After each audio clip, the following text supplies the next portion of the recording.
Épargne, les bonnes habitudes à adopter. Partie 1.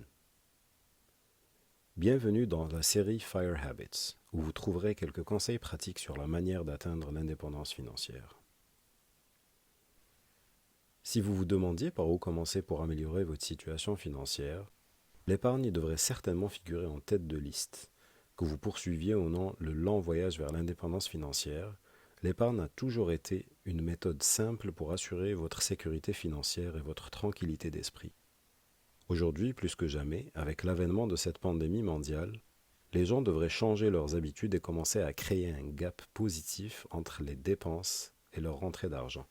Un gap qui représente un temps précieux réclamé dans votre vie. Les périodes économiques instables sont toujours de bons déclencheurs pour pousser les gens à mettre de l'argent de côté. Que ce soit pour investir, pour constituer un fonds d'urgence en prévision de jours difficiles, ou simplement pour se débarrasser d'une dette qui fait chuter votre budget. Cela étant dit, en théorie, nous sommes tous bons à nous fixer des objectifs d'épargne. Mais quand vient le moment de passer à l'action, la plupart d'entre nous échouent lamentablement. Le tout est de savoir comment adopter de bonnes habitudes d'épargne saines et durables. Dans cet article, nous survolerons quelques conseils faciles à mettre en œuvre que chacun devrait pouvoir adopter pour se construire une routine d'épargne. Je crois fermement à la simplicité.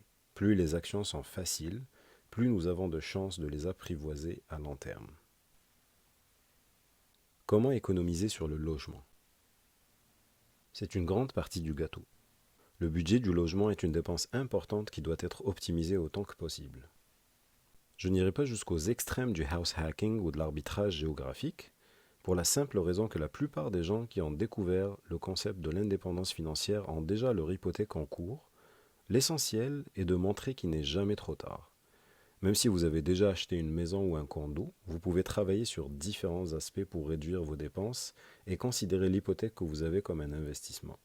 Ce n'est peut-être pas le meilleur des investissements, mais c'est quand même un actif qui croît au fil du temps. Tout est question de perception. Personnellement, je vis dans une maison et il est important pour moi de ne pas changer ça pour le moment car je veux y voir grandir mes enfants. Pour commencer, tenez-vous informé de ce qui se passe dans le monde, particulièrement sur le plan économique. Ceci vous permettra de prévoir les conditions de votre prêt hypothécaire en fonction des taux d'intérêt. Les cycles des marchés boursiers impactent souvent les taux directeurs selon les événements macroéconomiques. Je vous recommande donc de prendre contact avec votre agent hypothécaire de temps en temps pour connaître les taux d'intérêt dont bénéficient les nouveaux acheteurs.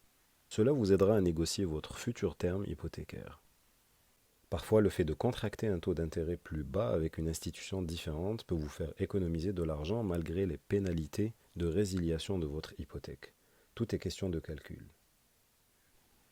Les taxes foncières sont des dépenses assez importantes et il faut les prévoir bien à l'avance. C'est une bonne pratique qui consiste à budgétiser ce montant chaque année et à mettre de côté un montant mensuel pour les couvrir.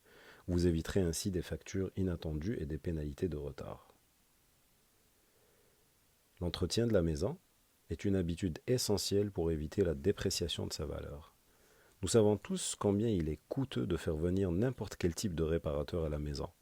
Alors lancez-vous et apprenez à bricoler. YouTube dispose de tous les tutoriels nécessaires pour aborder tous les scénarios possibles et inimaginables. Empruntez ou louez des outils et pensez à le faire vous-même avant d'appeler un professionnel. C'est payant. Économisez sur votre facture d'électricité en changeant vos lampes électriques avec des ampoules LED. Évitez de trop chauffer votre maison en hiver. Fermez vos rideaux en été. Débranchez tous les appareils électroniques inutilisés et éteignez les lumières dans les pièces inoccupées. Ces petites habitudes peuvent vous faire économiser beaucoup d'argent. Envisagez certaines stratégies d'optimisation fiscale comme la célèbre manœuvre de Smith. Elle s'applique principalement au Canada et consiste à rendre les intérêts de votre prêt hypothécaire résidentiel déductibles d'impôts. Cette stratégie de planification financière consiste à convertir les intérêts hypothécaires en intérêts de prêts d'investissement déductibles. Notez que si vous souhaitez vous engager dans cette voie, vous aurez besoin d'un expert comptable ou d'un professionnel qualifié pour mettre en œuvre cette stratégie. Si vous avez des questions, n'hésitez pas à laisser un commentaire, me joindre sur ma page Facebook, sur ma chaîne YouTube ou m'envoyer un mail.